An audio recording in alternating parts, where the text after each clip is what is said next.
Like a circle in a spiral, like a wheel within a wheel, never ending or beginning, like the circles that you find in the windmills of your mind.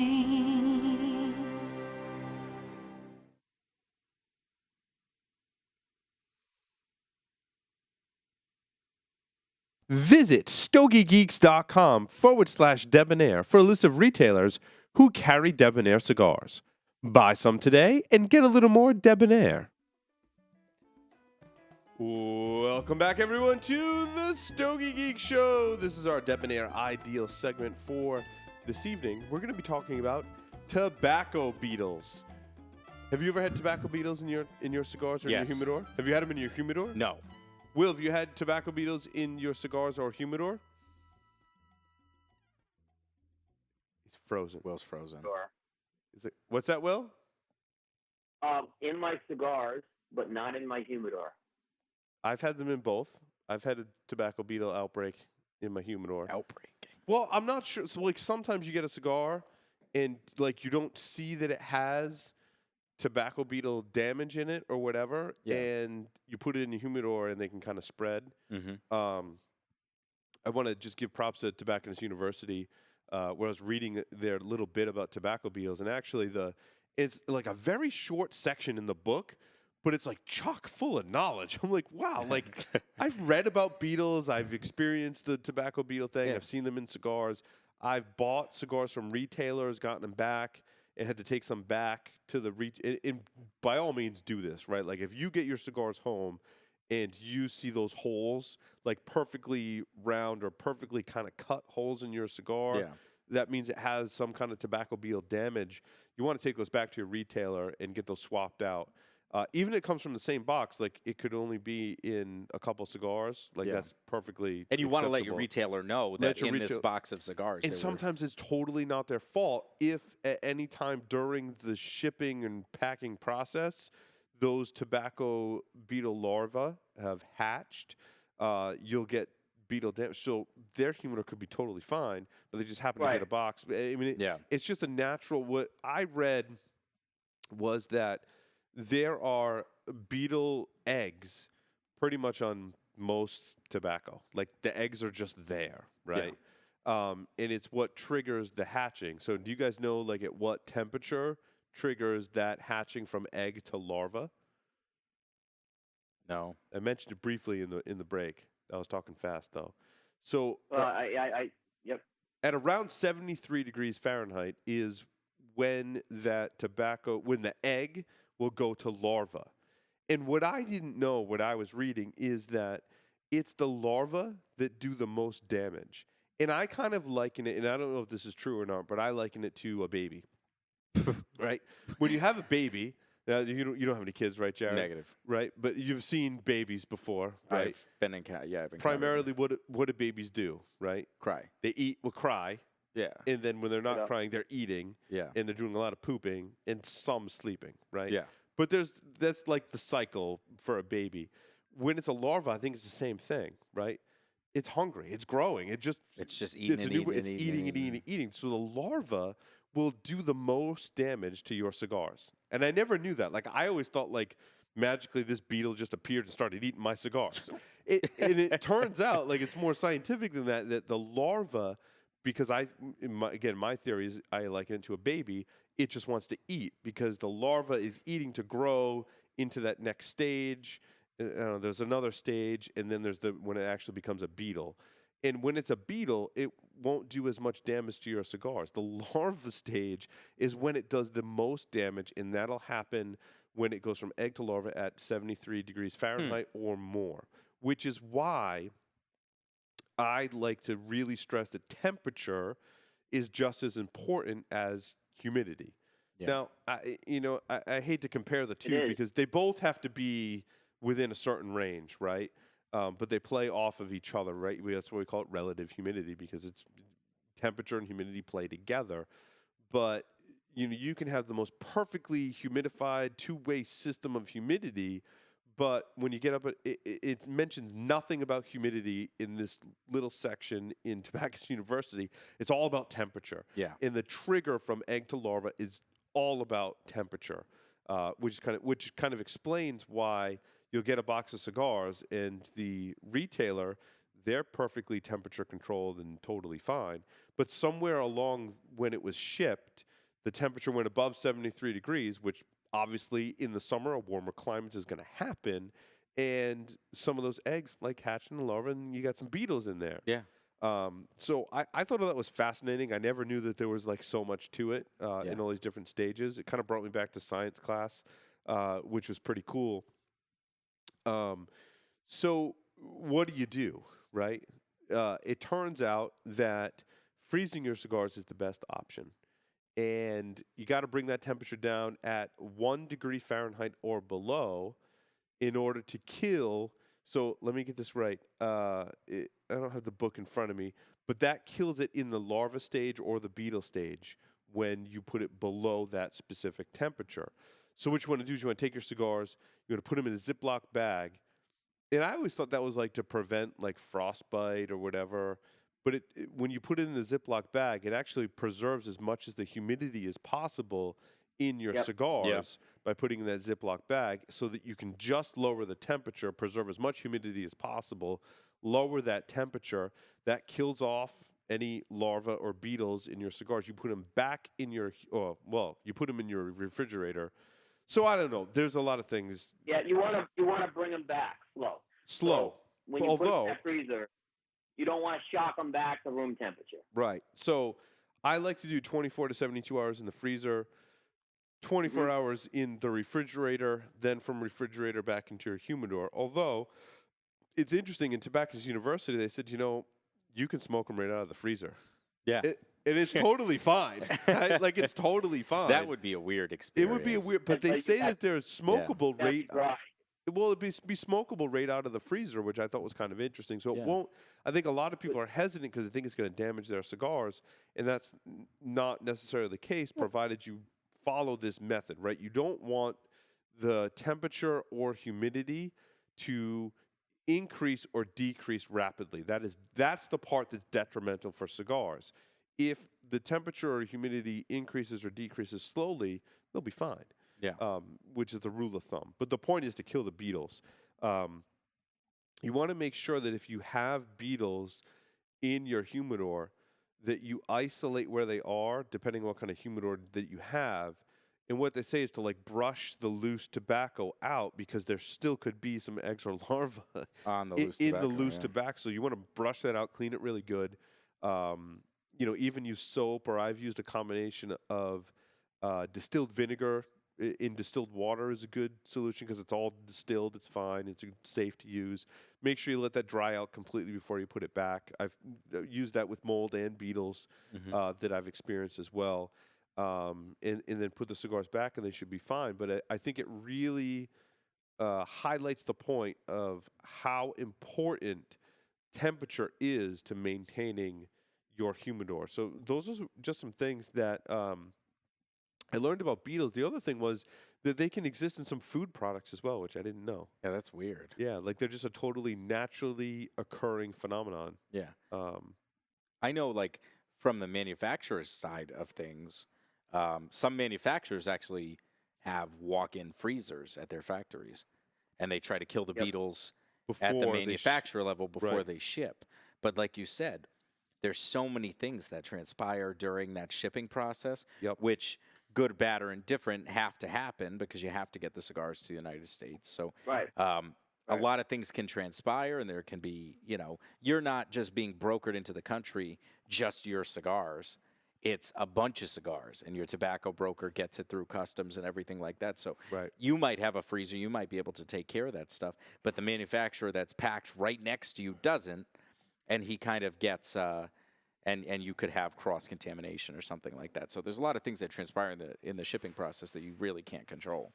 Right. Yeah, I agree. Yeah, a couple of points.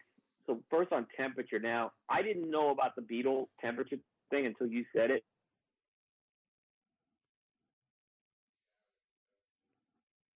And my wife said, cigars are the biggest high maintenance hobby, if you want to call it. And They I are. totally, she's absolutely right. That air conditioner stays on.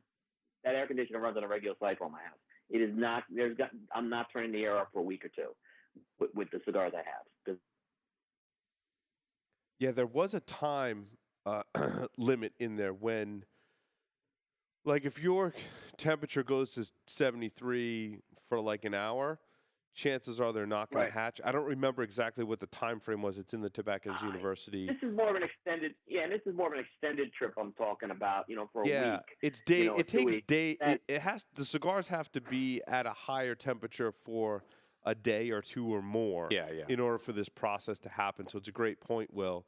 If you lose power for a couple hours, it's it's not the end of the world. But if No. we've had power outages here in the Northeast for days. Oh yeah. And if it's the summer, my humidors at home, yeah, their humidity is not going to be produced, but I'm most concerned about temperature Yeah. in that environment. So, Yeah. That's definitely something you got to be careful about. But it's still smokable. yeah, it's not. If you have beetle damage, it's still smokable. If you had to pick between beetles and mold, you're gonna. If you had to pick, it would be beetles, right? Because Yeah. you still now you can run into a case, and what I think is important. I bought a box of cigars actually on closeout. Very, very nice cigars. I won't pick on the manufacturer because it's not the time or place, but I noticed that there was a couple that had some beetle damage. And I was like, I bought from this retailer a ton, and I'm like, never had this problem before. I'm like, it's not them.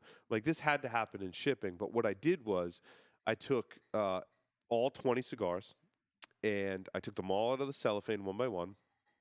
And you just take the cigar, and you hold it with the foot facing down, and you just tap it on the table.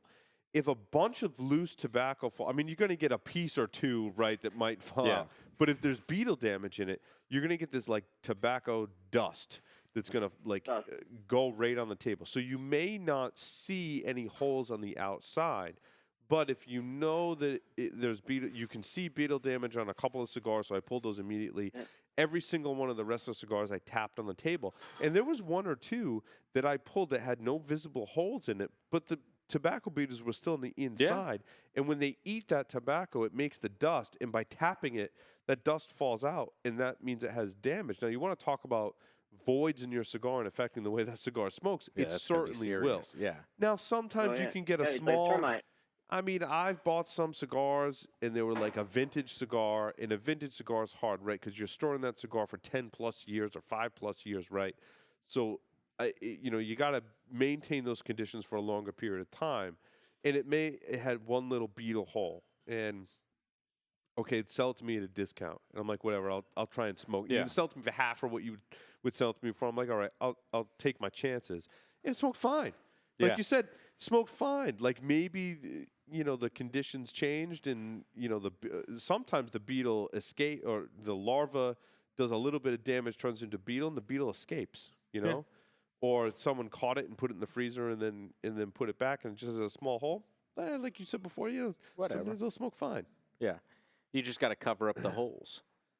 Yeah, it's like a flute, right? Yeah, You that's what I was telling. I was Yeah. telling these guys in the break. I smoked a Ramon Alones the other day, a Robusto, and if it wasn't what it was, I wouldn't have dealt Right, with it. But right. it was a nice cigar. So I had a beetle hole in it, and I saw it, and I was like, oh, whatever, and I lit it up, and then I pressed my finger over the button, and Yeah. thank you. And I pressed my finger over the button, and then it was good. So it smoked No, that's a perfectly good- fine. Kiara brings up a good point. It's kind of good. Cubans, because Cuban cigars are not known to be frozen. No. Do you freeze your Cubans when you get them? Oh, that's a great point, Will. So I I know don't. people that, not just with Cubans, Will, but any cigar that they buy, whether it's from a brick and mortar or whether it's from online, to prevent any kind of mold or beetles, they will take those cigars, they'll put them in the freezer for 24 to 72 hours, they'll put them in the refrigerator for 24 to 48 hours, then they'll take them and put them in their humidor. I'm not that regimented where No. I'll do that, but they're all, and it's not a bad strategy. A lot of times I'm impatient and I want to smoke them. Yeah, me too. I But don't a see lot it of people, being. but a lot of people, if they know they've got humidors that have no mold or beetle issues, I totally get it. You want to make sure you're not going to introduce that because both of these problems can spread, right? Yeah. Beetles can spread from cigar to cigar. Oh, Certainly, yeah. if you've got uncellophane cigars that are sitting next to each other, you got a beetle problem, man. These tobacco beetles are going to eat tobacco, right? And they're going to maybe go from cigar to cigar, so that can be bad. Mold is the same way. Mold is going to spread. So I can totally see that. Yeah. And I'd recommend that people do that. I'm not as regimented to be able to do that. I would recommend that people do that, I but don't I do would it. I couldn't do it because I'm just not that guy that. And it's not that it's not a common issue because because it is because you see Right. it. I guarantee you can walk into any brick and mortar store in the country and find a cigar in there with a Right. beetle hole in it. You know, it is a common issue, absolutely. Right. But for me, for my humidor. I don't see it I don't see it that much, and it's not something that I would change my cigar smoking routine over. Yeah, yeah. But again, what I just grab stuff and smoke it. I'm impatient. You know? Me too. I do segregate my Cubans from the rest. That I will do.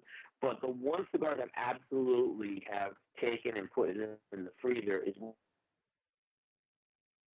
Oh, he left us hanging. Cliffhanger. It was a cliffhanger. Can you hear me? Yeah. What was that? You said the one cigar that you will put in the freezer is, and then you cut out. I take. Oh God, that, The drama is killing me. It's killing you. I'm going killing me, Will. crazy. I'm going crazy. What is the one All cigar? right, let's when you go to a factory and you take stuff from the factory. Yes. Oh, because maybe you've taken them, they haven't gone through a process that the factory would go through to eradicate either Right. mold or beetles. And a lot of times, and a lot of times these factories, again, temperature's an issue, and this is more, Yeah, they're hot, these factories, and there's a fan, and it's pointing at the table of the rollers who have been there the Yeah, longest, and then right. everybody else is like cascading seniority for how cool you get to be that day. Right, right. Yep. No, that's interesting. so that I will recommend that, and it won't damage. Like I said, if you do a proper technique, Paul, we should try smoking something out of the freezer for a shorts. Yeah, Oh, that would be a absolutely. great idea. That's funny. We actually should try that and see some results. I just think the coldness, like when you're smoking I it, the know. coldness would be weird. But I would like to take something generic that everybody understands and knows what it smokes like, and smoking it to see if there's a difference. I agree. Like a Padron 64. We've all smoked 5,000 of those. yes. Freeze them, smoke Smoke them them right out of the freezer. right out of the freezer. We know what those smoke like. I think we do it. Let's do it. I trust Tobacconist University. You know, anytime I've based our materials on, and I want to make sure I give them credit because that's where, when we talk about some of these more technical topics, I will pull from there as a kind of validated source. And I've never gotten questioned on anything that we've pulled from Tobacconist University. So they tend to be the definitive source. I want to make sure I give props to them for that. And, Yeah, they're great. and that's what they say, and that's where I base a lot of this information from. So. Yeah, it was a very educational experience for me as I continue to study for my Tobacconist University. Oh, are you going for your? I am gonna go for the consumer one, and hopefully we can work it out so that I'll maybe someday work for a store for a little while and be able to get my retail that'd be cool. certification and then the master one. Even if you do like a like a baseball player's retirement program, Yes. where you work for them for like a day, yeah, and what just I'm retire in their jersey Right. and get your retail Right. license. that's yeah. what I'm thinking. Yeah, Yeah. there you go. That's a good idea. Yeah, I mean, I actually. You could be my we intern for a had day, work- Paul. Yeah, I'd love that. Yeah. Yeah. If we it gotta get involves me Jorge back smoking on cigars and that. talking to people about cigars, dude, I'm all over it. Be my All over it. intern, and you get your sales one too. Then you get the sales professional one. Right. Yeah. I'm all in. Let's do it. Well, you doing all right there in Vegas? I know your connection's kind of wonky. How does it sound now? I mean, I'm looking at my connection. The video looks okay. It's hard to tell. Yeah, I think you're doing all right. I think we're going to do this. We're going to take a short break, come back, and talk about our stogies for the week. So stay tuned. We'll be right back.